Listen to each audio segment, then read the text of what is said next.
সরকারি চাকরির পরীক্ষায় এই ধরনের প্রশ্নটি আসে। বর্তমানে আমাদের সরকার চাকরির জন্য অনেকগুলি শূন্যপদ নিয়ে আসবে, তাহলে তোমাকে অঙ্ক শেখা জরুরি। প্রতিদিন তুমি যদি আমাকে ফলো করো তাহলে এই ধরনের ছোটো ছোটো অঙ্ক প্রতিদিন শিখতে লাগলে একসময় তুমি কিন্তু অঙ্কে এক্সপার্ট হয়ে যাবে। এখন কথা হচ্ছে 75%কে কি ভগ্নাংশে পরিণত করতে হবে। যদি কোনো শতকরাকে ভগ্নাংশে প্রকাশ করতে হয় তাহলে 100 দিয়ে ভাগ করতে হয়। তাহলে আশা করব বুঝতে পেরেছো। এখন চলো আমরা এটাকে 100 দিয়ে ভাগ করি। তাহলে 75% রয়েছে, আমি শূন্যতায় যাই, 100 দিয়ে ভাগ করব। যে কোনো শতকরাকে 100 দিয়ে ভাগ করলে সেটি ভগ্নাংশে পরিণত হয়। তাহলে আমরা কাটাকুটি করব, 25 দিয়ে কাটবো, 3 25 75, 4 25 100। তো আশা করব যারা একেবারে কাঁচা অঙ্ক পারো না তারা ভালোই বুঝতে পেরেছো। এবং আমরা প্রতিনিয়ত এভাবে ধীরে ধীরে ছোটো ছোটো অঙ্ক থেকে বা সহজ সহজ অঙ্ক থেকে কঠিন কঠিনের দিকে অঙ্কে আমরা আস্তে আস্তে যাব।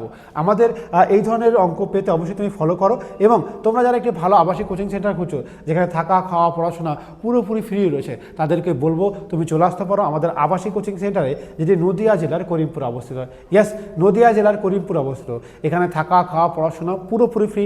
একবার ভর্তি হলে আর কোনো খরচ নেই। চাকরি পাওয়া পর্যন্ত এই সুযোগ সুবিধা পাবে, কারণ আমাদের এটা পশ্চিমবঙ্গ সরকার তথা ভারতবর্ষ সরকার দ্বারা একেবারে অনুমোদিত এবং একটি সংস্থা। জয় হিন্দ দোস্ত, পরবর্তী ভিডিওতে আবার দেখা হচ্ছে।